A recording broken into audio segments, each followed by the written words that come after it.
Look on page 9, and we'll see how we deal with this danger. It's a serious danger. Page 9. I believe some of us are failing.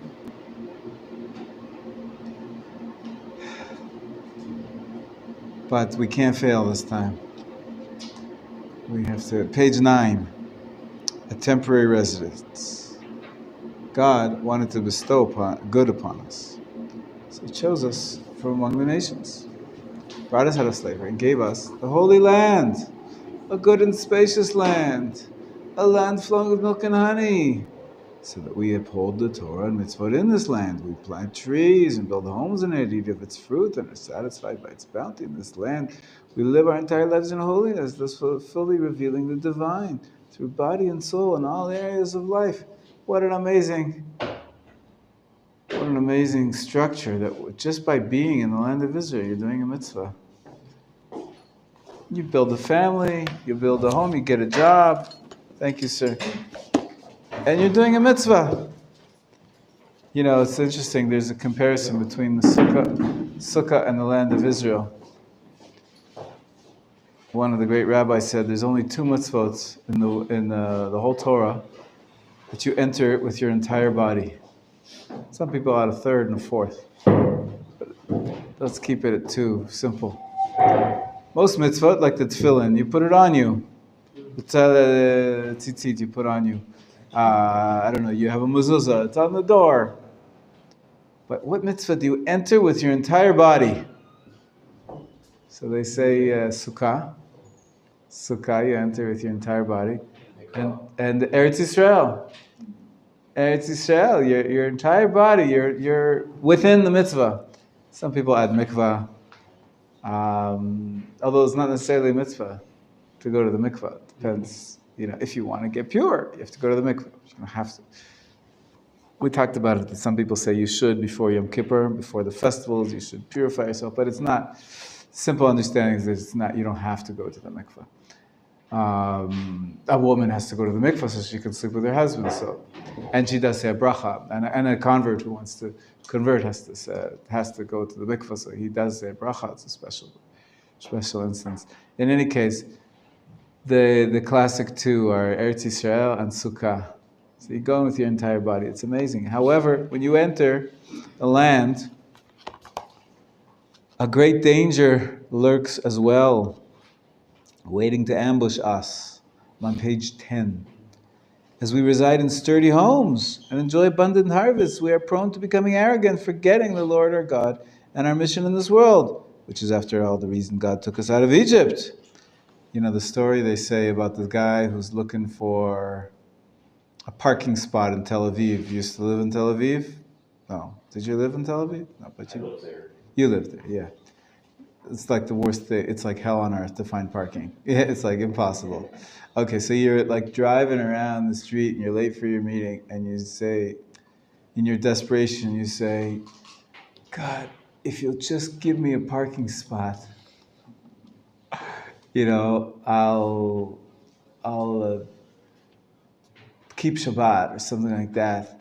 And then you drive like 5 meters, and there's a parking spot. And you say, what does the guy do? Turns up and he says, never mind, I got it. That's the natural. We tend to, when things are going well, we forget about God. It's a danger. Sins could multiply to such an extent that we would lose the good land and be exiled if we forget God. That's what the Torah says. We're going to be exiled. We would be forced to live among the nations, growing their fruits, enriching them. Indeed, the Torah warns us about this danger. Now there's a long quote from the book of Devarim on page 10. On page 10, we're going to read some Torah. It's good to read Torah every day. That's what we're here for, right? So this is all the way back. It's not perhaps the most ancient Torah text we have. It's not from the Rishonim or the Acharonim or even from the sages. Yesterday we learned the Mishnah, right? We learned Rabbi Eliezer and Rabbi Akiva, Tanaim, Chazal. Now we're going to read today the Chumash itself. Are you ready? Okay. Who wants to read the Torah for us? The words of the Torah. Who went to the mikveh? Who feels holy enough to read the words of the Holy Torah? Wow, amazing. Okay, great. Take care, right? Yes, exactly. Yeah. Take care lest you forget the Lord your God and fail to keep His commandment, His rules, His law, which I enjoy upon you today. When you have eaten your fill, have built fine houses to live in, and your herd and flocks have multiplied, and your silver and gold have increased, and everything you own has prospered. Beware lest your heart grow haughty and you forget the Lord your God, who freed you from the land of Egypt, the house of bondage, who led you through the great and terrible wilderness with his rough serpents and scorpions, parched land with no water in it, who brought forth water for you from the flinty rock, who fed you in the wilderness with manna which your fathers have never known, in order to test you by hardship, only to benefit you in the land. And you say to yourself, my own power and the might of my own hand have won this well for me.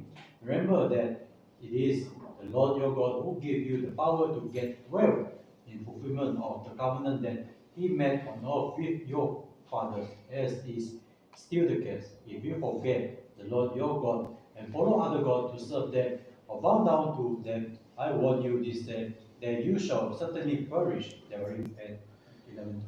Okay, so in Hebrew, I'll just tell you the primary sentence which you might hear people speaking about is the danger that you will say, Kochi, koach, power, ve'otzem yadi, otzma, also power, Kochi ve'otzem yadi, asali et hachayil hazeh, made for me this great wealth. That's the danger, that you're going to say, it's my strength. Kochi v'otzem yadi. It's my power of my hand that made all this strength. And really, v'zacharta, and you should remember, 4 lines from the end, that it is the Lord your God who gave you power. Hu, Shem Elokecha, hu noten lecha koach la'asot chayil. He gives you the power to get wealth. So you can't cut the branch that you're sitting on. That's a danger, though, because it's you take it for granted. And so this is part of life, especially coming to the land of Israel. This is really what the Torah was describing originally. The Jews coming out of Egypt into the land of Israel, and they're going to conquer the land. It's planted, there's trees. They didn't plant the trees. The Canaanites did. The Jebusites and all those other people did. But once we banish them and we settle, we got lots of produce. Pretty enough, like winning the lottery. It's amazing. And you're not going to say, Hashem. Well, maybe the first year you recognize and thank Hashem for helping us win the war. But after the second year, third year, fourth year, this is great. This is mine. I'm a rich man. And you forget Hashem. There's a danger there. In order to counter this danger, Rav Melamed explains as based on the Rashbam, comes the mitzvah of Sukkot. You don't sit in a big house, stone house, with air conditioning and heating and insulation and running water. And the truth is some Sukkot, getting close to that. But we're going to see that the halacha defines that by definition, a sukkah should be a temporary dwelling, not a permanent dwelling. We'll see how that gets defined, but the idea is a powerful one. This is why, Yossi, you want to read for us? This is why, top of page 11. This is why we are commanded specifically during the festival of Ingathering, when we celebrate all the produce that grew in our fields, to dwell in a sukkah, a temporary residence. We are thus reminded of the fleeting nature of human life, of being slaves to Pharaoh in Egypt. And of the 40 years we wandered in the wilderness and resided in makeshift booths. Let us elaborate further. Comfortably living at home is likely to mislead a person's belief that the walls of his home can protect him from all trials and tribulations. However, in truth, one's life in this world is temporary, and even the strongest and best illness cannot protect one from disease, natural disaster, and war. And even if someone survives all these and lives to a ripe old age, eventually his time runs out. It becomes clear that his stay in this world was temporary. And even during all those years when he was privileged to reside tranquilly in his secure home, the tranquility and protection were from God. One who deserves not Who live does not. does not live with this awareness is living a lie. He thinks that the more he invests in the frivolities of this world, the more stable and the better his life will be. The truth is that the more he connects his activities in this world to the source of life and to eternal values, the more meaningful, good, and truly happy his life will be. Leaving our secure homes and entering the Sukkah on Sukkot allows us to absorb all these foundational lessons. It is for the reason that the Sukkah is referred to as the shade of faith. The timing of Sukkot is precise, just before the winter arrives, and just as we are about to return to our homes from protection from the cold, wind, and rain. We are commanded to sit in the Sukkah and remember that God is our true guard and protector. Unless the Lord builds the house, its builders labor in vain on it. Unless the Lord watches over the city, the watchman keeps vigil in vain.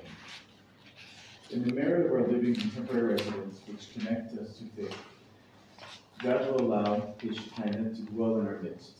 He will spread His canopy of peace over us and rebuild for all the time fallen Sukkah of David, the David dynasty, and the temple.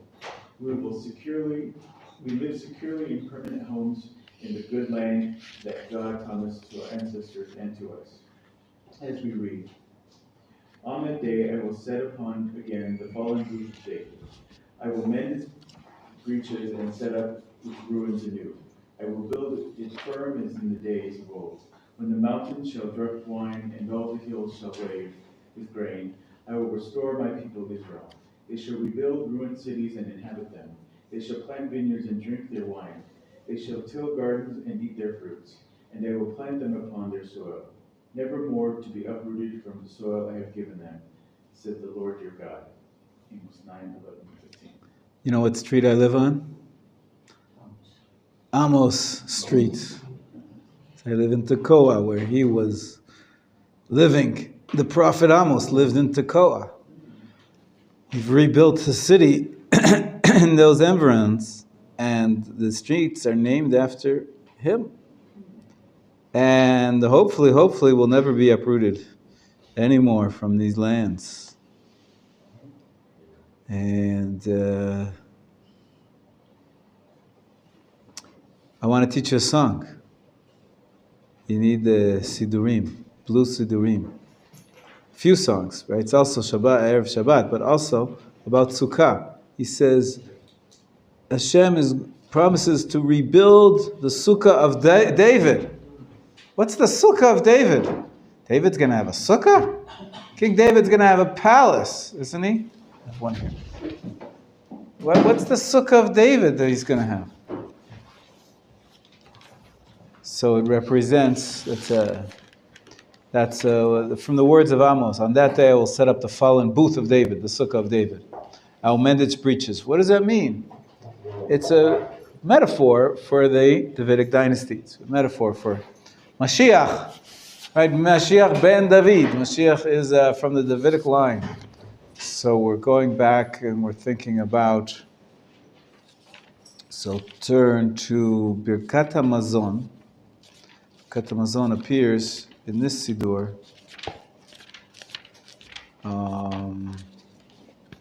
Page 600 or something? Who remembers?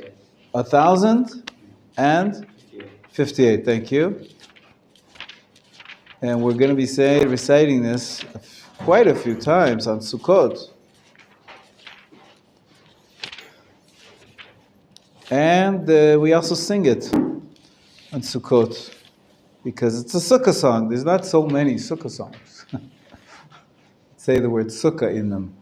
There's songs, we sing songs from the Hallel. We recite the Hallel every single day. We'll talk about that a little bit later. What's special about the prayer service. But if you look on page 1070, everybody turn to page 1070, If you know the fifth part, we said there's 5 parts of the Birkat HaMazon. This fifth part is a list of prayers. May the compassionate one do this, that, and the other. So if you look on line 6, line 5, on page 1070, it says, for Sukkot, we add in, may the compassionate one restore for us the fallen tabernacle, Sukkah, of David. We pray based on the verse in Amos that we just read. We say this every day in our Birkat HaMazon. Now if you say, Boker Tov, Nishma. Despite the heavy traffic. I didn't feel particularly heavy traffic today. Maybe across the near. I was flying, no question about coming to study Torah with these boys. I'm flying in air. No problem. I assume that the Shadman would call if he's arriving or something. It didn't show. Nobody showed. להיום? לא, זה היה בשם של חצי היום. עכשיו הוא גם 10:30, אז נמצא איתו כבר 10:10. אני מקווה שאימון זה בקשה לכוון אותו, אבל... צריך תרגום. לא, מה? אני מתכוון, ההחלטה של זה...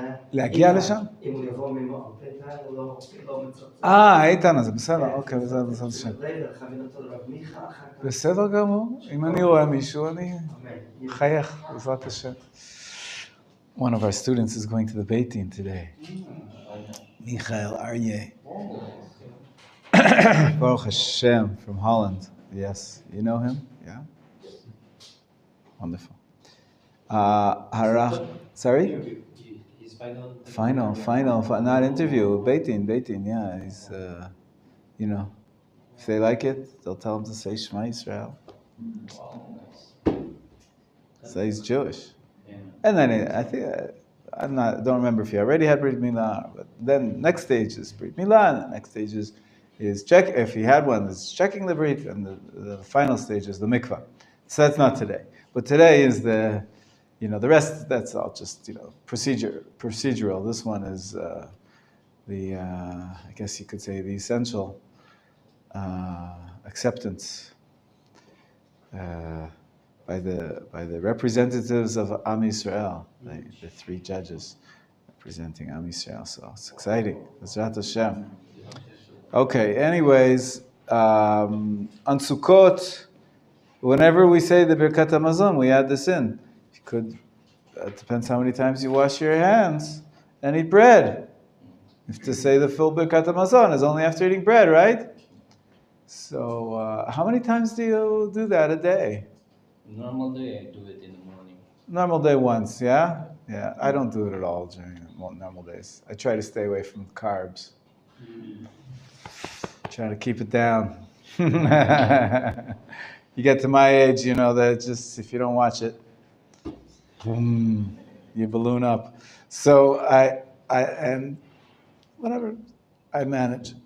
But one day a week, I eat 3 portions of bread. Wow. Which day is that? Shabbat. There's a mitzvah of 3 meals. The standard way to define a meal in halakha is by eating bread. And so I have a bread at night. I have 2 loaves. I don't eat them all. I just eat a minimal amount. And in the morning, the second meal. And then the third meal before dark is Sudash Lishit. So one day a year, I have 3 portions of bread. On Sukkot, how many meals am I going to have? Look, on Sukkot, right? On Yom Tov, there's a mitzvah to have how many meals? 2. How many Yom Tovs do we have? 2. Well, really, Shmini Atzeret. Colloquially, we call it part of Sukkot. So that's the package. So we have a Yom Tov here and a Yom Tov here. So I'm going to have 4 meals. But this year, both of them fall out on Shabbat. So I'm going to have 6. But it's no different than every Shabbat. Every Shabbat I have 3 meals with bread. So this year, Sukkot happens to be on Shabbat. So no change really. I'll have my weekly dosage of bread, and I'll say the Birkat HaMazon 3 times, is really what I'm talking about here. Now there is a concept, we're going to learn about it when we come to Sukkot, is that maybe You know, it's a mitzvah to have 3 meals on Shabbat. Do you have to eat meals during the week? Do you have to eat meals? No. I mean, you have to eat to survive, and you have to have good nutrition. Of course, I eat, but I don't have to have a meal, so I don't wash. I don't need to set it as a meal. What happens if you eat during the week because you have to eat to be healthy? It's not necessarily a mitzvah. We're going to see that on Sukkot, you're supposed to dwell in the sukkah for the entire week, 7 days, not 8. 7 days we'll be dwelling in the sukkah. How do you define dwelling? We're going to see that it's a long discussion. Primarily, your home is where you eat and drink. They didn't used to have takeout, fast food. Go eat in the mall. That's weird. Eat in a restaurant, you eat in your home. That's what your home's for. You eat in your home with your family. So the rabbi said, to fulfill the mitzvah of living in the sukkah, dwelling in the sukkah, maybe you should have a meal every day of the 7. On Yom Tov, you have to have 2 meals. If it comes out on Shabbat, it's 3 meals. But the rest of the intermediate days, the other 6 days of Sukkot, technically you don't have to have any meal. But if you want to fulfill the mitzvah of dwelling in the sukkah, maybe you should have a meal. Now, as I said, it's not as rigorously defined as Shabbat meals or Yom Tov meals. So maybe I could get away with having crackers or cake, although that's also carbs. But or another way to fulfill that mitzvah is by having wine. Truth is, we're going to learn some of the laws of Sukkot, is that some of the laws of the festivals. All the festivals, it's a mitzvah to be joyous. You know how you express our joy in halacha, the way halacha sort of defines it? It's based on some history, it's based on human nature. How do we celebrate? Eat meat and wine. Meat and wine.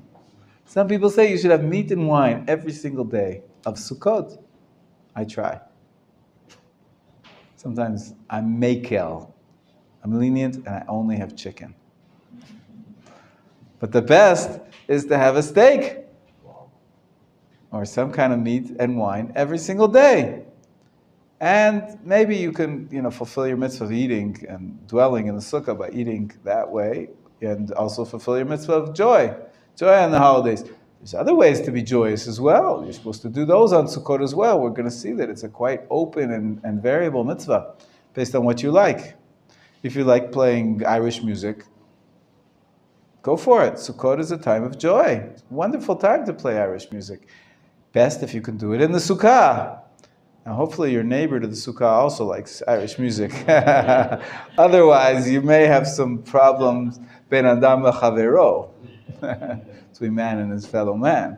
You're trying to be happy, fulfill your mitzvah to God. God said to be joyous on the festival, but you have to be aware that He also has to be happy. Now, I'm sure you play very nicely, Idan. Anyways, this is more, we're going to talk about the laws of Sukkah. Why do I mention it? Because we mentioned Sukkot David. Sukkot David is that metaphor for essentially the reign of the kingdom of David, which we're promised will return to us. Somehow, someday, there's going to be a fellow who shows up and he proves to us that he's from the Davidic lineage, even though it's been so many thousand years. Nobody now can authoritatively say that he's directly from the Davidic line. But I guess Mashiach will work it out. He'll be able to show it to us, and maybe we'll believe him because he's such a tzaddik, and he is doing what the Mashiach is supposed to do. Anyways, Mashiach ben David is going to reign over the Jewish people. He's going to be a leader. Simple understanding is he's going to be a king. Well, there are some countries that have kings. England has a king. Doesn't have much power, but it's a position of leadership. So the kingdom, and we're all, we've been through a lot of history. You know, they say, what did Churchill say about democracy? It's the worst form of government possible, except for all the other forms that we've seen. It's not like the democracy is perfect, but maybe we found in modern times that it's better than the monarchy. But we talk about restoring the monarchy of King David. I imagine that'll be a benevolent monarchy. That'll be a good monarchy. Maybe it'll be a combination, like in England, they have a democracy and a monarchy at the same time, right? What's that called? It's a constitutional democracy, monarchy. Yeah, the king is there by order of the people. So there's going to be some form of a kingdom, and this is a Davidic kingdom. The Mashiach will come. We many times speak about how that we're in the days of Mashiach, leading up to the Mashiach. So many things are happening in Jewish history that haven't happened for so long. We're very excited. We think that the redemption is coming. Truly believe that this is some measure of redemption. Even though we haven't reached the ultimate redemption. We don't have a Beit Mikdash. Jewish people are very estranged from their faith.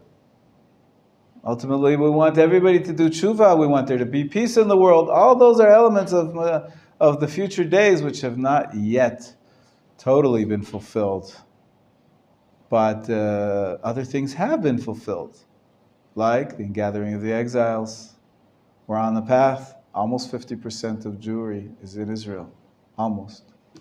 And the land of Israel's flourishing. These are all part of the redemption. So we truly believe that this is amazing times.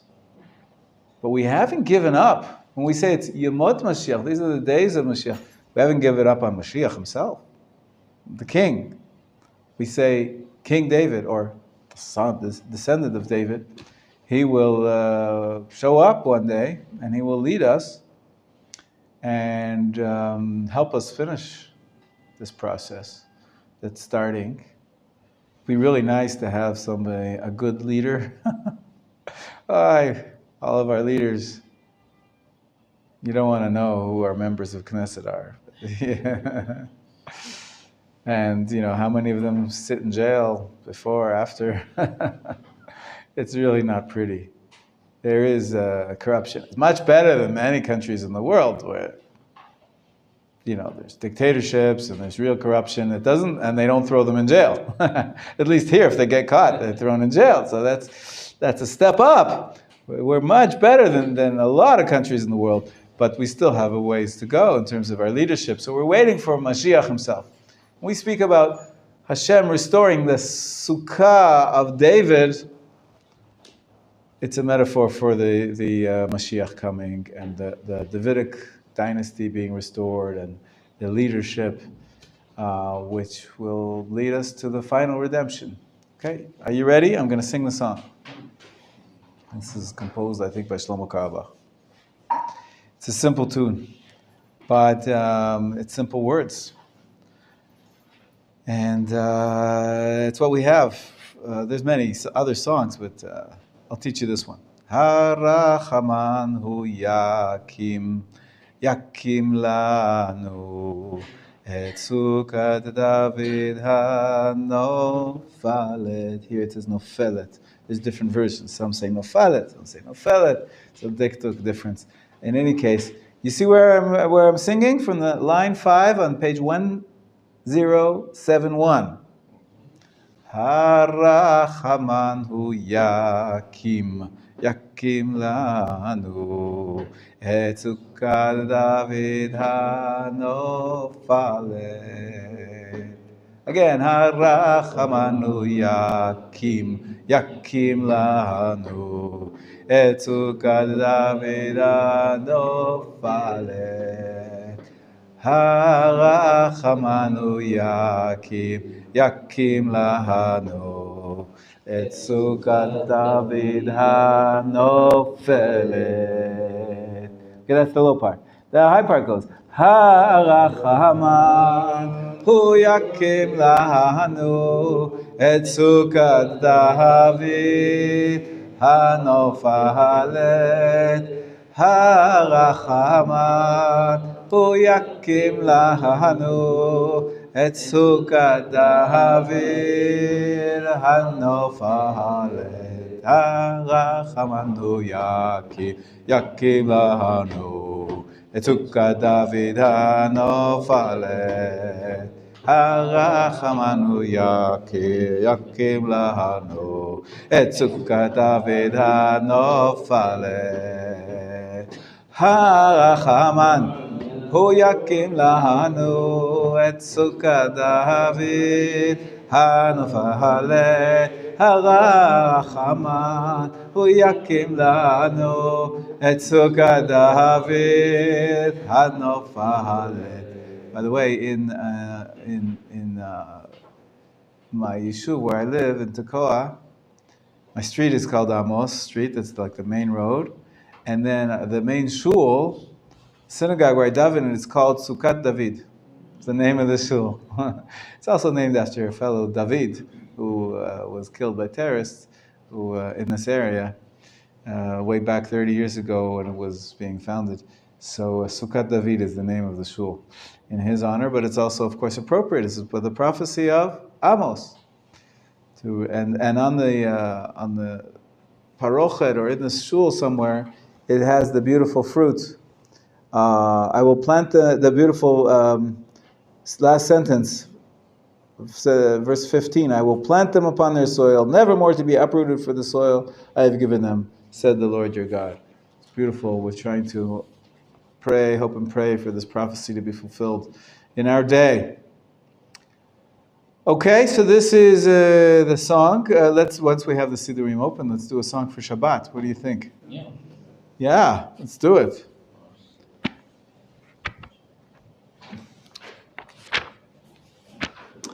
Let's see, we have... you know what I heard? Amazing innovation in my life. I think it's going to change my Shabbat table.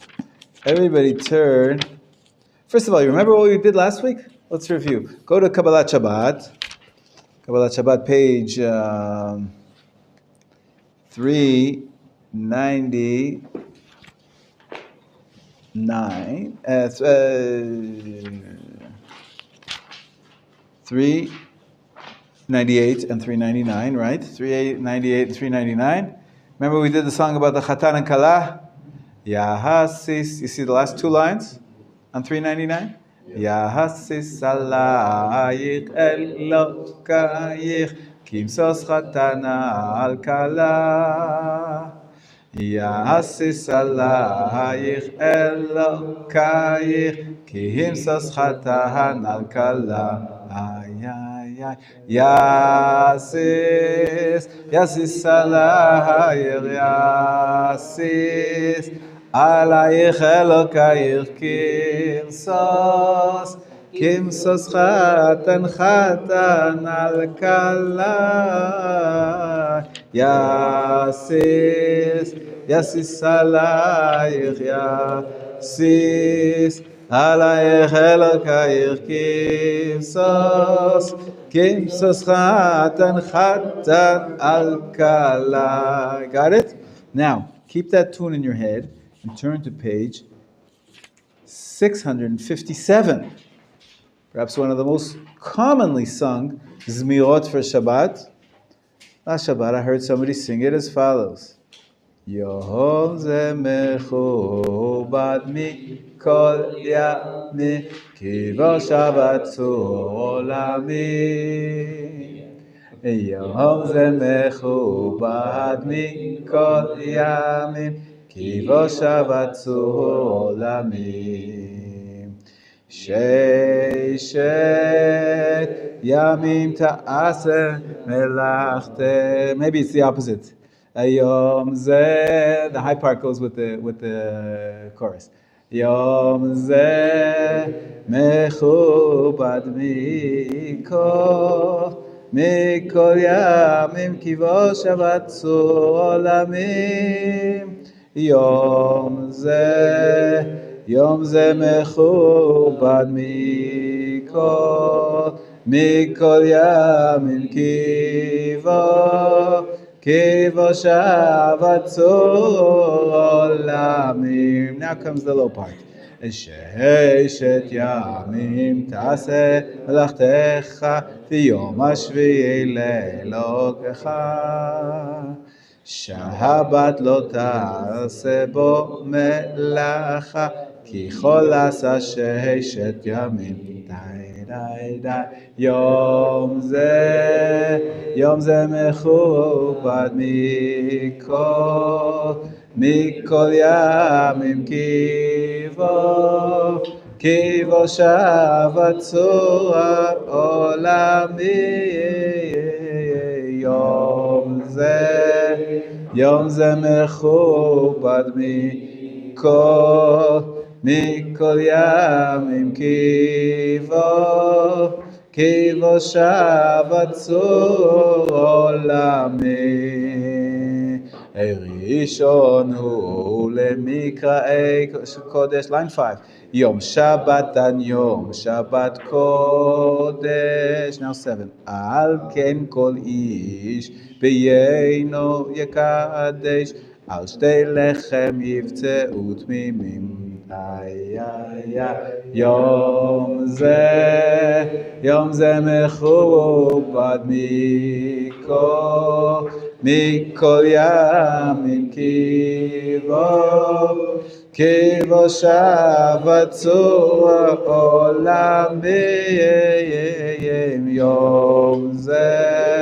יום זה מכובד מכל ימים kivo shavat zohar olamim. And it goes on. Shall we go on? Do one more? Yeah? And you're getting the tune? Remember the original? Yes, sis? Me neither. That's why it was new to me last week, and I think it works beautifully. And I just taught you the tune last week, so we're building on what we learned. Ehechol mashmanim shetei mamtakim. Third stanza. Ki el yiten lechol bodevei kim beged li ilbosh lechem chukim basar v'dagim v'chol mat'amim.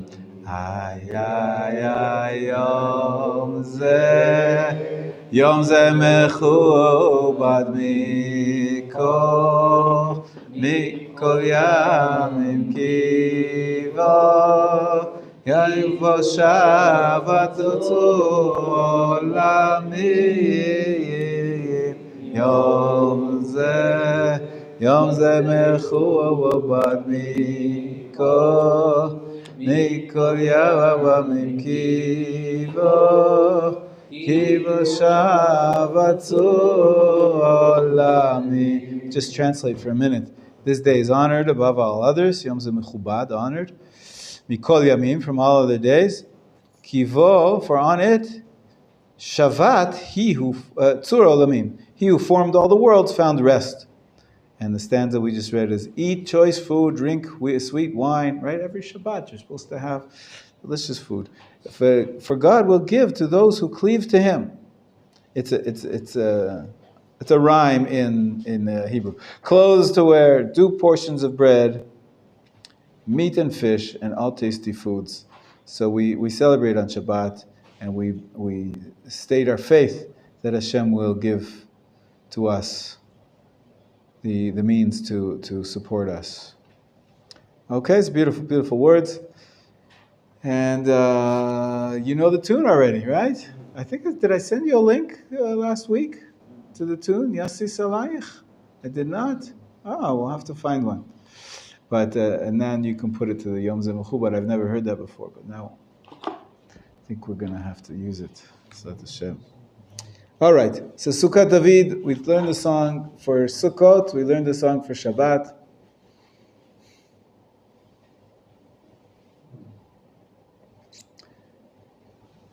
We talked about going to the mikvah, how it's no mitzvah, but I think we're gonna do something different today.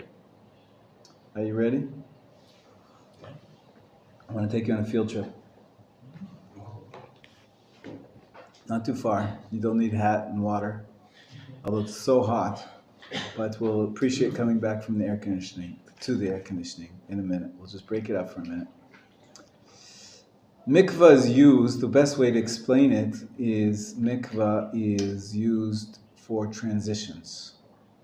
We all know non-Jew transitions to being a Jew. You enter the waters of the mikvah. Some people explain it's like entering a womb. Right? A fetus in the womb is full of water. And you really can't breathe there. It's an enclosed bubble.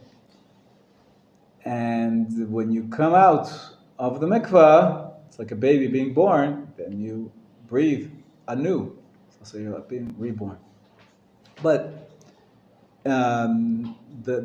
it's used by a Kohen. He has to go to the mikvah. He was in a mundane status. He's going to go to the temple to do service. He has to go to the mikvah to purify himself, to change his status. Also, a woman who's menstruating, she's in a status where she's prohibited to her husband. Now that she is no longer bleeding, to change her status to being permitted to her husband, she goes to the mikvah. She comes out of the mikvah, she's permitted. It's a method, it's a mechanism that Judaism has for usually the status you're changing is upwards. Upward mobility through mikvah. Now it's an amazing thing. We talked about that when we want to purify ourselves, we go to the mikvah. There's a mitzvah, according to most poskim, it's from the Torah, that a Jew has to live an elevated life. Everything he does is on a higher sphere if he's doing it as a Jew. We said you can live your whole life in Eretz Yisrael. Everything you do is holy. So everything you do as a Jew is a different status than if you're doing it as a non-Jew. We're the chosen nation. It's something special when you live your life as a Jew. So not only, one way that we make our life special is that not only are we circumcised, and we go to the mikvah when we're commanded to, or when we convert, we have to go through the mikvah in order to raise ourselves to a new level. Even our utensils have to be elevated. If it's a utensil that was created by a non-Jew, no offense, most of the utensils in the world are Chinese, right? Everything's made in China nowadays. Most Chinese are not Jewish. And so when we take vessels and we want to use them on our table, for our food, for Jewish food, there's two issues we have to worry about. One is the dishes should not have any non-kosher. If it's brand new, usually they don't put non-kosher food in brand new dishes. But besides it being kosher, it also has to be dunked in a mikvah. If you purchase dishes for food from a non-Jew, or that were made by a non-Jew, someone, either the seller if he's Jewish, or usually the seller doesn't do it because for him they're not dishes for eating. For him they're just business. So usually when you buy it, the consumer who's going to be using the dishes, he has to take it to the mikvah. There's actually a store down the road. I don't know if it's still active. They had a store of like housewares, and outside the store they had a mikvah right there. So people could buy their knives, forks, and baking ware, and right away put them in the mikvah before they take them home. You're not supposed to use them unless they've been dunked in a mikvah. The halacha really only applies from biblical authority to the vessels which were used then. So basically only glass or metal. Glass or metal we dunk in the mikvah. Boker tov, hey, well, just in time for leaving. We're going to leave. That's what I'm not saying. Obviously you had something, but It's good you're here now because we're about to leave. We're going on a class trip, so really it's serious that I'm glad you're here now, so you can come with us. So yeah, anything that I buy from the store, this I received the other day a gift. These cute little knives. I ordered from Supersol. You know Supersol? Some people think it's Supersol, but it's not. It's actually an Aramaic word. Shufer. Shufer means the best. Sal is a basket. The best basket of goods, whatever. That's the name. Most people call it Supersol. But it's not super. It's actually Aramaic. Shufer Sal is the proper pronunciation of it, and it's based on the Aramaic. Shufra, the Shufra is the best of the best. Shufra means, we say it in some of our prayers, you should know it. Anyways, they gave me as a gift a little cheese set. Yeah, it had a wooden cutting board and some like cheese knives and forks. It's very cute. So we figured, let's use it. Every Shabbat morning when we have Kiddush, my wife likes cheese, so we have a little crackers and cheese. But before the main meal with bread, sometimes we go to the early minyan. We come back at 9 a.m. I don't want to have my main meal with my children. Have that at 12 o'clock. So at 10 o'clock or so, or maybe even earlier, it depends when I get home from shul, we have Kiddush, and many times it's crackers and cheese with wine. It's very nice. So we thought, okay, let's use this L'chavod Shabbat. It was a gift. But then we realized we can't use it yet. I don't even know what it doesn't even say on it. I'm just making an assumption that this is made in China. Most of them are. They don't make these kind of things in Israel. Maybe the packaging said on it, but I'm pretty sure we have to total these. I'm sure they bought it from China for like a penny, and they're giving it out. They gave it as a gift for, together with our delivery, they gave us this.